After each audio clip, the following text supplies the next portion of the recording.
तो दोस्तों आज हम फिर से आपके लिए लेकर आए हैं देश दुनिया की सभी ताजा बड़ी खबरें।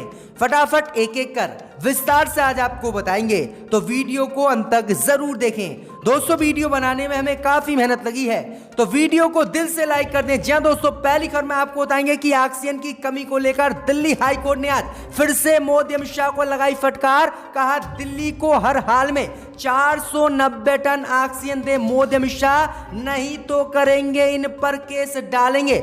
दोनों को जेल में। बढ़ गई है मोदी अमित शाह की मुश्किलें। तो वहीं आपको बताएंगे दोस्तों कि कोरोना को लेकर नेपाल से लगा भाजपा को बड़ा झटका। नेपाल की सरकार ने बंद किए भारत के 22 बॉर्डर। नेपाल ने लगाया आरोप भारत फैला देगा नेपाल में भी कोरोना।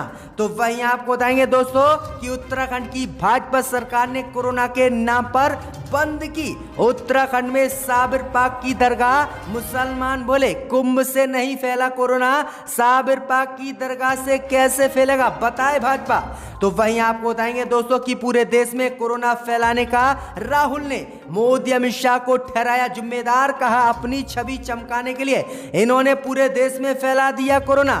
तो वहीं आपको बताएंगे दोस्तों कि भाजपा विधायक ने किया दावा गौमूत्र पीने से कभी खत्म नहीं होगा कोरोना।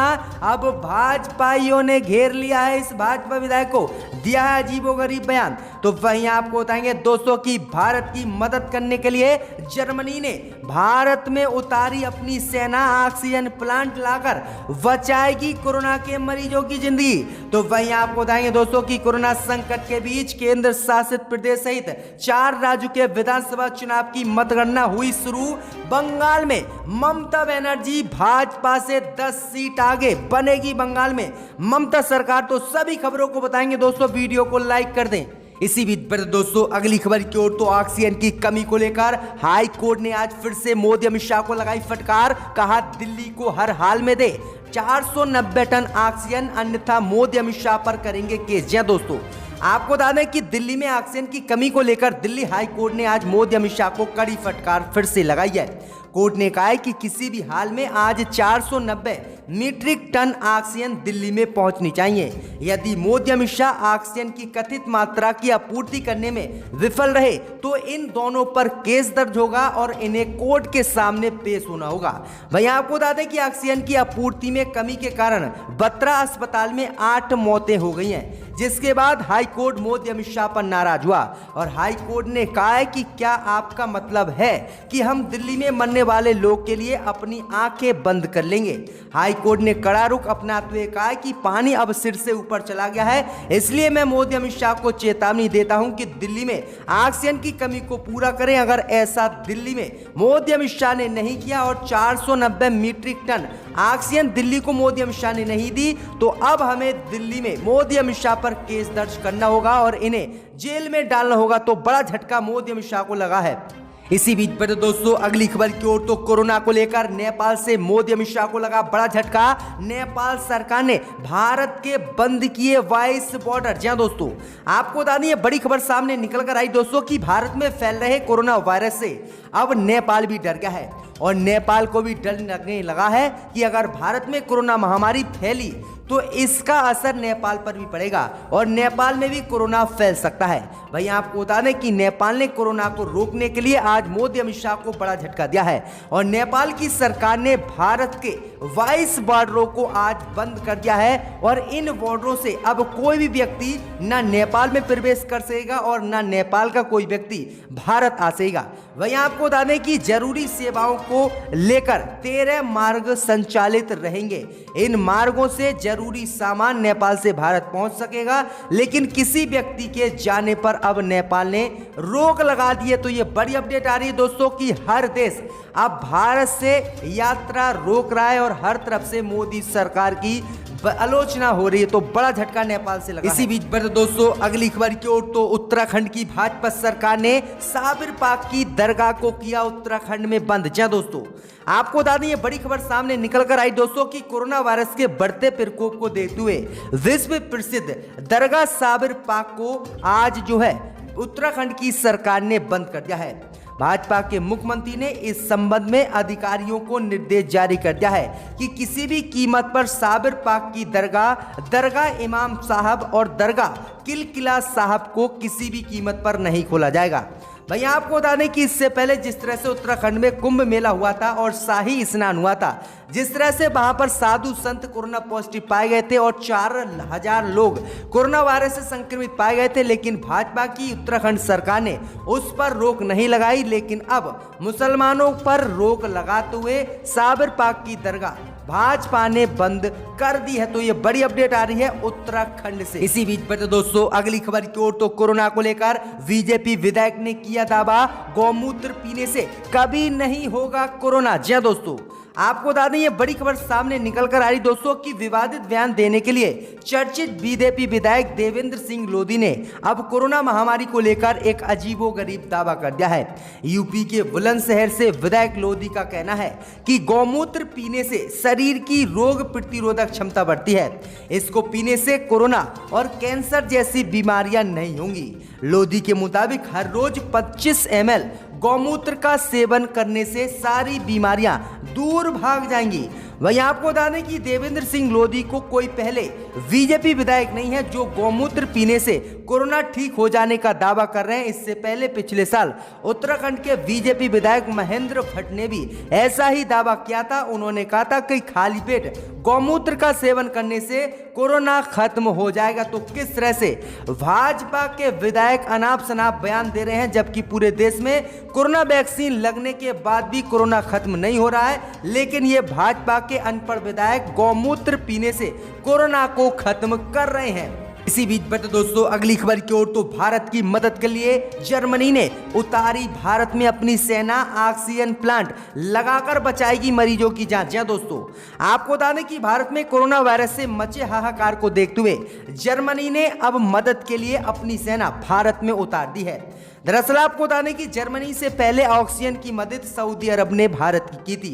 वहीं आपको बता दें कि जर्मनी की चांसलर एंजेला मार्केल ने पिछले सप्ताह एक बयान जारी कर भारत के लोगों के साथ एकजुटता व्यक्त की थी, जिसके बाद अब वहां की सेना भारत की मदद के लिए उतर चुकी है। ऑक्सीजन की बढ़ती डिमांड को देखते हुए जर्मनी ऑक्सीजन प्लांट भारत भेज रहा है। वहीं जर्मनी वेंटिलेटर का भी एक बैच शनिवार को दिल्ली पहुंचाने वाला है।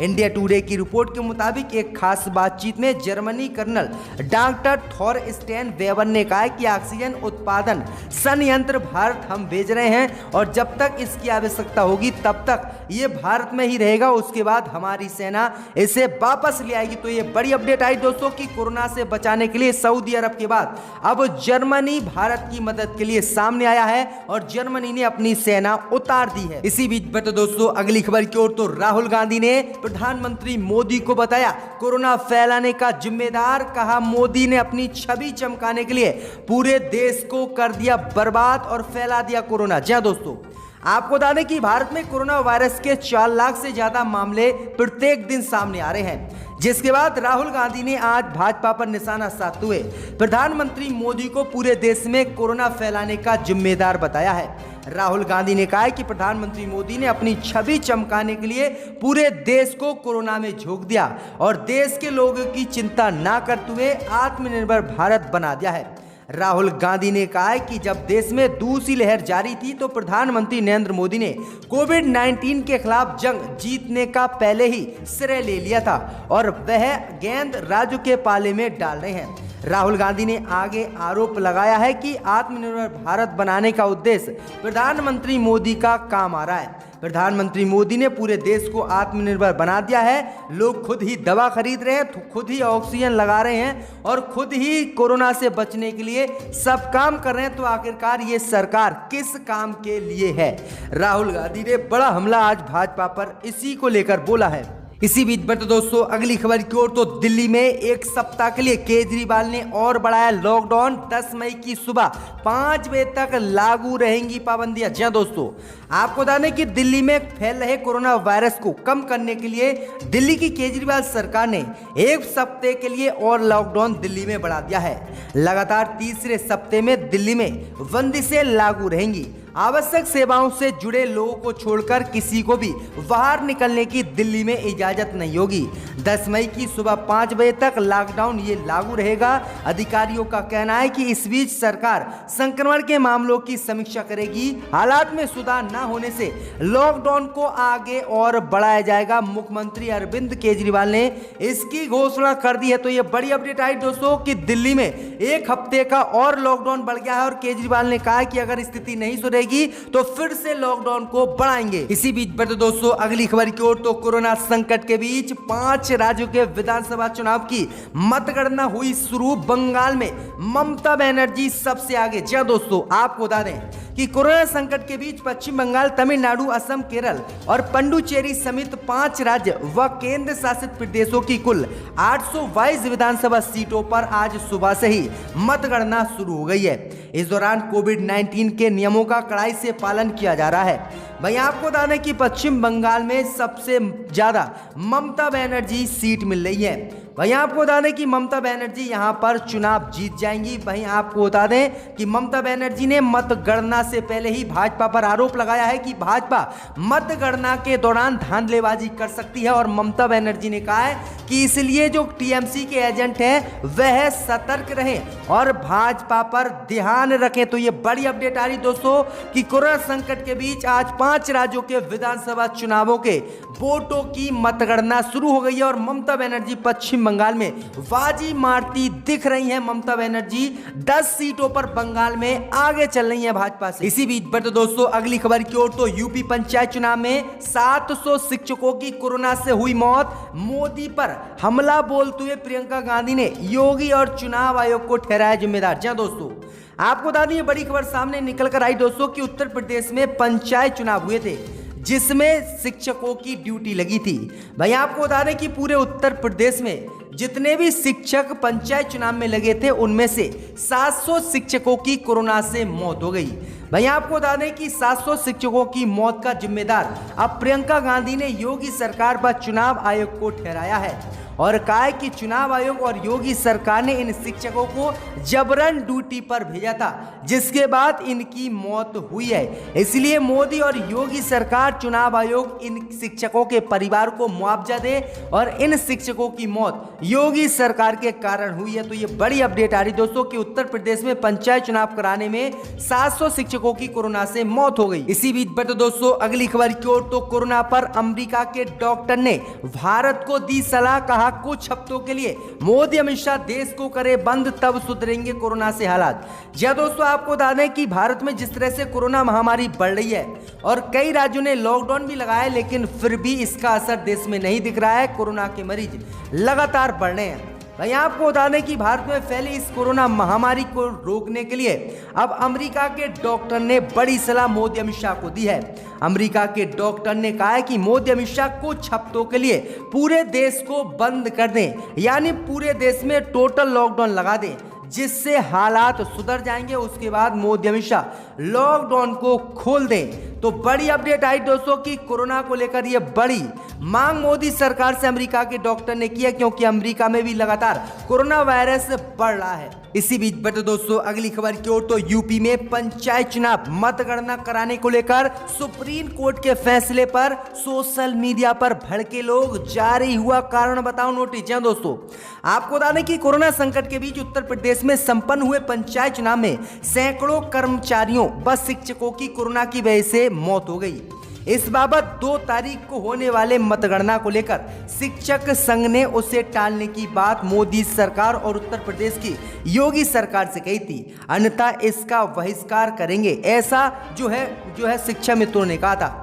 भाई आपको बता दें कि सुप्रीम कोर्ट ने यूपी सरकार को बड़ी राहत देते हुए मतगणना की 2 मई को अनुमति दे दी है, जिसे लेकर सोशल मीडिया पर भारी आक्रोश देखने को मिल रहा है। आपको बता दें कि कोर्ट पर पंचायत राज अधिनियम शासकीय आदेशों व निर्देशों की अवहेलना करने का आरोप लगा है, जिसमें कहा गया है कि कोर्ट का दो चेहरे हैं। इसके साथ ही अब कोर्ट की तस्वीर भी वायरल हो रही, जिसमें कहा जा रहा है कि अब कोर्ट भी मौतों पर राजनीति कर रहा है। यानी शिक्षकों का साफ कहना था कि कोर्ट मतगणना कराने पर रोक लगाए और जब कोरोना की स्थिति ठीक हो जाए उसके बाद सुप्रीम कोर्ट मतगणना कराए पंचायत चुनाव की। लेकिन सुप्रीम कोर्ट ने किसी की बात नहीं मानी और आज मतगणना कराने का फैसला पंचायत चुनाव का लिया। इसी बीच बढ़ते दोस्तों अगली खबर की ओर, तो लालू यादव जेल से आए बाहर, अब गिरेगी बिहार में नीतीश सरकार। जी हां दोस्तों, आपको बता दें कि चारा घोटाले मामले में 3 साल सजा काटने के बाद अब लालू यादव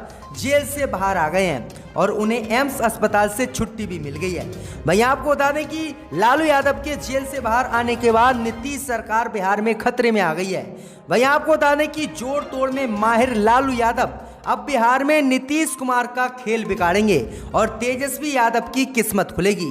भैया आपको बता दें कि लालू यादव के जेल से बाहर निकलने के बाद उनके पुराने भाजपा सहयोगी और नीतीश के पार्टी में शामिल सहयोगी अब लालू यादव का साथ दे रहे हैं। भाई उम्मीद जताई जा रही है कि एक आध महीने में बिहार में नीतीश सरकार का खेल लालू यादव बिगाड़ देंगे और बिहार में नीतीश सरकार गिरा देंगे, जिसके बाद बिहार में तेजस्वी यादव की सरकार लालू यादव बना सकते हैं। तो ये बड़ी अपडेट आ रही है, बड़ा झटका बिहार में अब नीतीश और भाजपा को लगने वाला है। बिहार में नीतीश और भाजपा के गठबंधन वाली सरकार ज्यादा दिनों तक नहीं चलेगी और जल्द ही ये सरकार गिरने वाली है।